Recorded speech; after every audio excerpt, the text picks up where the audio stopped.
सभी साथियों को जय हिंद। मैं सचिन त्यागी रणसुरा दुबई से और आज आपको बताने वाला हूँ इतिहास की वो कड़ी जो त्यागियों की सबसे बड़ी विरासत और रियासत रक्सेरा गांव से जुड़ी हुई है, जो हथवाला के पास है। त्यागियों का हथवाला गांव हरियाणा में पड़ता है और रक्सेरा गांव भी हथवाला के पास ही पड़ता है। ये गांव प्राचीन तो था ही, लेकिन ये मुस्लिम त्यागियों का एक बहुत बड़ा गांव था। बताते हैं कि हथवाला गांव और रक्सेरा गांव बावन बावनी गांव बताया जाता है।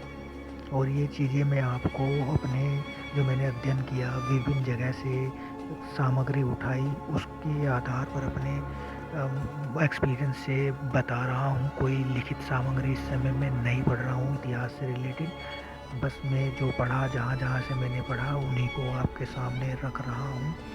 तो ये जो रक्सेरा गांव था, ये काफ़ी बड़ा गांव था और त्यागी समाज का ही गांव था। ये दो भाई थे तो ये तीन भाई, जिन्होंने एक ने हथवाला बसाया, एक ने रक्सेरा गांव बसाया। बताया जाता है कि आज से 300-400 साल पहले एक वीरांगना थी इस गांव में, जिसने औरंगजेब से रक्षा की इस गांव की। लेकिन ये जो तमाम त्यागी समाज के लोग थे रक्सेरा गांव में, ये मुस्लिम बन गए। उसके कारणों की मैं चर्चा करूंगा। लेकिन जो हथवाला गांव है वो भी हिंदू त्यागियों का गांव है अभी वर्तमान में, और काफ़ी अच्छा और समृद्ध गांव है। और त्यागी बिरादरी में बहुत ऊंची ऊंची पोस्ट पर और बहुत बड़े बड़े संगठन के पदाधिकारी और देश विदेश तक इसी गांव का बोलबाला रहा है। और मैं इस गांव को भी काफ़ी पसंद करता हूं, हथवाला गांव को। लेकिन साथ ही जब मैंने इतिहास जानने की कोशिश की, तो रक्सेरा गांव जो बावनी गांव था उस समय, और 1947 में यहाँ के लोग पाकिस्तान चले गए। कुछ लोग उत्तर प्रदेश में भाग कर आ गए, रहने लगे। लेकिन ये तमाम गांव कैसे मुस्लिम गांव बना, त्यागियों का गांव था और एक बहुत बड़ा गांव था। उसी प्रकार जिस प्रकार हथवाला गांव है, बहुत बड़ा गांव है त्यागियों का, उसी प्रकार रक्सेरा गांव था त्यागियों का, हिंदू त्यागियों का। लेकिन बाद में ये मुस्लिम बन गए और इनको बचाने के लिए वहाँ पर एक वीरांगना थी, एक बहुत बड़ी योद्धा थी। उसने हथियार उठाए, उसने लड़ाई की मुगलों के खिलाफ और एक जंग का आगाज भी किया। बाद में वो जंग यमुना पार करके इधर उत्तर प्रदेश तक पहुंची और उसने यहाँ के निवासियों को लड़ने के लिए कहा, तैयार किया। बहुत सारे लोग उसमें मारे गए। इतिहास की कड़ियाँ हैं में वो ऐतिहासिक चीज़ें हैं। लेकिन मैं आज आपको 1947 का घटनाक्रम बताऊंगा इस गांव से जुड़ा हुआ। ये मुस्लिम त्यागियों का बहुत बड़ा गांव है। हथवाला की तरह बहुत बड़ा गांव है। हथवाला भी इसके समकक्षी था। ये हरियाणा में पड़ता है, रक्सेरा गांव। और यहाँ वो जो वीरांगना हुई, जब बहुत तगड़ी लड़ाई हुई, बहुत बड़ी लड़ाई हुई मुगलों से, तो जाहिर सी बात थी कि ये लोग संभल नहीं पाए, अपने आप को तैयार नहीं कर पाए।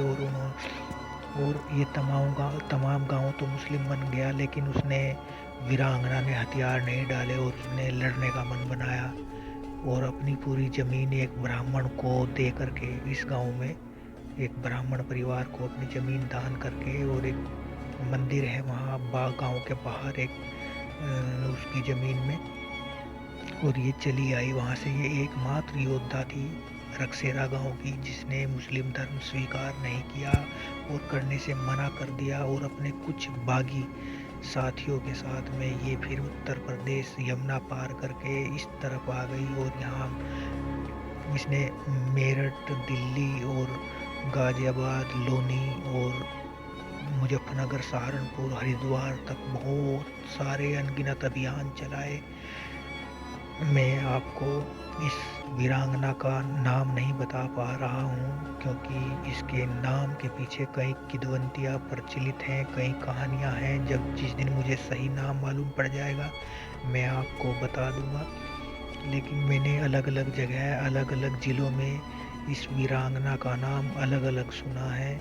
लेकिन पक्के तौर पर मैं उन नामों में से कह नहीं सकता कि ये कौन थी महिला, लेकिन इसके चर्चे आज भी गांव दर गांव हमारे इधर उत्तर प्रदेश में सहारनपुर ज़िले में गांव पड़ता है मेरा रणसुरा। हम अपने बड़े बुजुर्गों से वहाँ भी सुनते आए हैं इस वीरांगना के बारे में कि इसने सैकड़ों साल पहले मुगलों के खिलाफ बहुत बड़ा लोहा लिया था। मतलब ये इसकी इतनी कहानियाँ और इतने किस्से हैं जो स्पष्ट तौर पर तो कहीं लिखित मालूम नहीं होते, लेकिन जब हम त्यागी समाज से संबंधित कुछ कहानियाँ सुनते हैं अपने बड़े बुजुर्गों से, तो एक वीरांगना की एक बहुत ही बड़ी जो मर्दानी थी जिसको कह सकते हैं, वो निकल के सामने किरदार आता है। अब इस किरदार का असली नाम तो मालूम नहीं, लेकिन इसके चर्चे और किस्से हर जगह अलग अलग जगह बहुत हैं और अलग अलग नामों से। एक तरह से आप इसके किरदार को एक रोचक और रहस्यमयी किरदार कह सकते हैं, क्योंकि बताया जाता है कि उस समय किसी ने इसका चेहरा भी नहीं देखा और ये 25 से 30 साल की एक युवती रही थी उस समय। लेकिन बाद में इसकी उम्र बढ़ती गई जैसे जैसे इसने अभियान चलाए और लोगों को जगाया और समाज में त्यागी समाज के अलग अलग जिलों की अलग अलग गांव में जा जाकर इसने अपनी सैन्य टुकड़ियां बनाई। तो फिर हालांकि ये अपनी स्वाभाविक मौत मरी है और कभी किसी दुश्मन के हाथों ये नहीं मरी। ये बात अलग है जो हमने सुना है कि इसके शरीर पर सैकड़ों घाव के निशान थे, लेकिन ये कभी मरी नहीं, दुश्मन की तलवार इसको मार नहीं पाई। मैं इसके विषय को लेकर के एक अलग से शोध करने जा रहा हूँ। जल्दी ही आपको इतिहास से रिलेटेड वो शोध भी बताऊंगा। लेकिन अब बात थी 1947 में इस गांव पर क्या इफेक्ट पड़ा। जो मुस्लिम त्यागियों का गांव था, हिंदू त्यागियों का गांव तो हतवाला था, मुस्लिम त्यागियों का यानी कि उन्हीं के भाइयों का गांव रक्सेरा था। वहाँ से वे लोग जो है उस गांव में एक आम घोषणा हुई, क्योंकि 30 परिवार हिंदुओं के थे, 2-4 परिवार और थे, एक परिवार ब्राह्मणों का था। वहाँ पे आम घोषणा हुई कि हिंदू भी यहाँ से चले जाएं और मुस्लिम भी यहाँ चले जाएं। उस गांव में कोई लफड़ा नहीं हुआ, कोई मारकाट नहीं हुई और सब लोग उस गांव को छोड़कर चले गए। बाद में धीरे धीरे 2-4, 10-15 घर वापस आए अगले 6 सालों में। 1947 के आसपास की बात है ये। और धीरे धीरे कुछ लोग वापस आए और वापस आकर के वहाँ बसे। लेकिन जो लोग पाकिस्तान चले गए, मैंने पाकिस्तान तक भी ये कहानी के किस्सों को जुटाया है। वहाँ भी मेरी कुछ लोगों से बातचीत हुई जिन्होंने बताया कि हमारा गांव रक्सेरा है और हम भी त्यागी हैं, वे सियालकोट में ज़्यादा रहते हैं। तो इस गांव में फिर बाद में कुछ ये लोग वहाँ से निकलकर पास के ही गांव में पहले इन्होंने शरण ली और फिर पाकिस्तान सरकार के कहने पर नेहरू से बातचीत होने के बाद वहाँ से एक जत्था पाकिस्तान की ओर निकाला गया था उस समय। लेकिन यहाँ पर कुछ ज़्यादा दंगे तो नहीं हुए, दंगे ज़्यादा हुए थे गन्नौर में, और गन्नौर के पास ही एक और था खरखोदा, वहाँ पे ज़्यादा दंगे हुए थे। लेकिन ये त्यागियों का गांव था, शांति प्रिय और एक मनपसंद गांव था। हिंदू त्यागियों से ये मुस्लिम त्यागी बने थे, लेकिन अपनी परंपराओं का, उन्हीं सब चीज़ों का, रिश्तेदारियों का निर्वहन कर रहे थे, इसीलिए दंगे से दूर रहे ये 1947 में।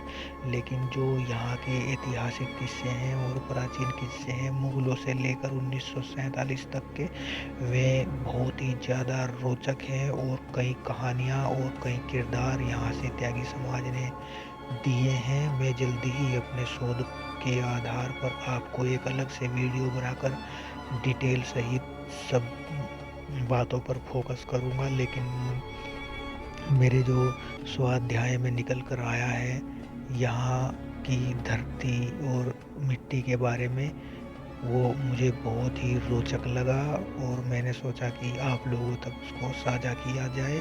धन्यवाद। जय हिंद।